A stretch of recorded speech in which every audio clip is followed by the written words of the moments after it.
Bisnis online belum berakhir. Pada kesempatan kali ini gue akan share ke kalian mengenai bagaimana kondisi bisnis online saat ini. Mungkin banyak di antara kalian semua di sini yang sudah dengar mengenai berita terjadinya PHK massal oleh bisnis startup, termasuk itu bisnis marketplace seperti Shopee, GoTo, Meta. Mereka PHK banyak sekali karyawannya, bahkan sampai ribuan karyawan. Kemudian berbagai acara TV show tentang live belanja online yang kita temui di stasiun televisi nasional sekarang sudah mulai jarang kita temui. Selain itu, iklan di media massal seperti YouTube, Facebook sudah jarang kita temui. Selain itu, ongkos kirim yang awalnya minimal belanja Rp0 sudah dinaikkan mulai jadi Rp30.000, Rp50.000, Rp120.000, bahkan sekarang sudah mulai jarang kita temui. Semua itu karena satu hal, yaitu marketplace masih merugi.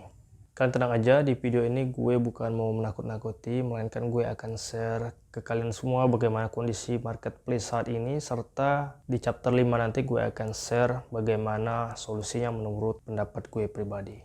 Chapter 1, era bakar uang telah berakhir. Kalian kebayang gak sih punya bisnis yang ruginya sekian triliun, bahkan sampai puluhan triliun selama bertahun-tahun? Rugi memang merupakan suatu hal yang biasa bagi pebisnis, tapi apabila bisnis tersebut rugi terlalu banyak, bahkan sampai triliun nilainya dan bertahun-tahun lamanya, maka bisnis tersebut bukan merupakan bisnis yang sehat. Ya, itulah yang saat ini sedang dialami oleh marketplace, para startup, termasuk juga marketplace seperti GoTo dan Shopee.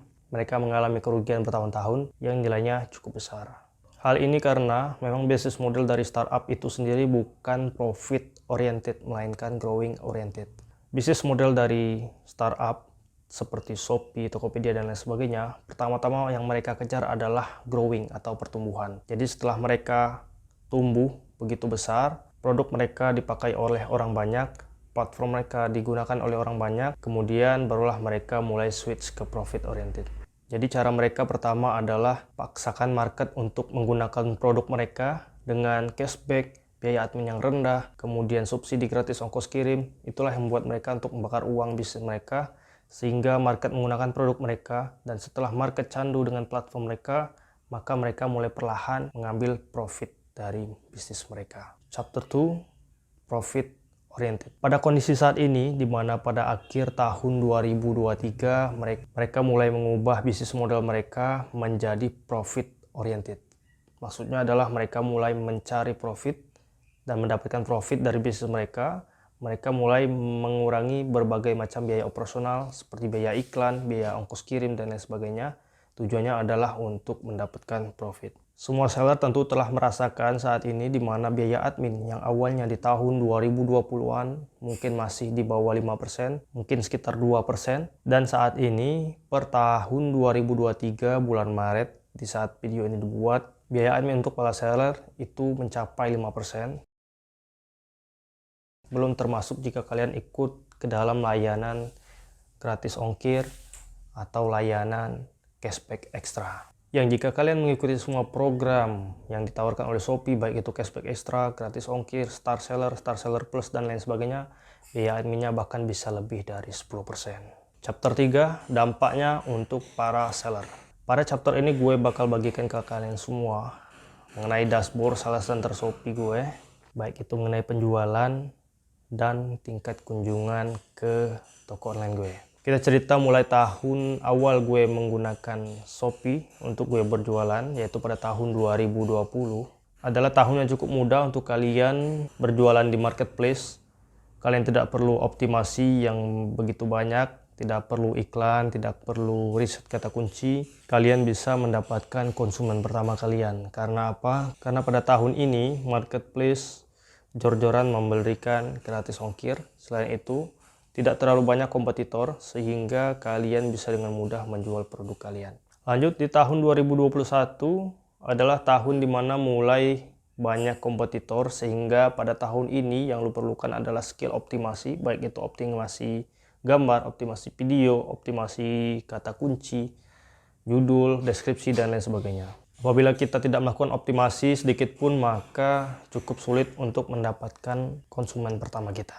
Oke, lanjut, di tahun 2022 adalah tahun puncak bisnis online, sekaligus tahun mulai downtrendnya bisnis online. Tahun 2022 adalah tahun di mana para startup termasuklah marketplace, Shopee, Tokopedia, dan sebagainya, mereka semakin banyak untuk membakar uang, sehingga mereka betul-betul jor-joran mengeluarkan uang untuk meningkatkan grow-nya bisnis mereka. Seperti kita ketahui, acara-acara di TV show, TV nasional, live, belanja online, kemudian gratis ongkir, cashback, biaya admin, dan lain sebagainya. Mereka sangat jor-joran untuk membakar uang, sehingga di tahun ini banyak sekali fasilitas yang bisa didapatkan oleh seller, sehingga kalian bisa dengan mudah untuk mendapatkan konsumen. Akan tetapi memang kompetitor juga semakin banyak. Di tahun ini kalian harus pintar mencari kata kunci untuk beriklan. Jadi pada tahun ini sangat penting skill dalam beriklan. Apabila kalian tidak bisa iklan, maka sangat sulit untuk mendapatkan konsumen pertama kalian. Tahun ini adalah tahun puncak bisnis online, di mana saya berhasil menembus omset 100 juta pertama di bisnis online saya. Kemudian pada akhir tahun terjadi penurunan. Yang kayak saya katakan di awal, tahun ini adalah tahun terbaik dan juga sekaligus tahun mulai terjadinya penurunan pengunjung di marketplace. Berikut ini data yang saya dapatkan dari Katadata mengenai jumlah kunjungan di marketplace.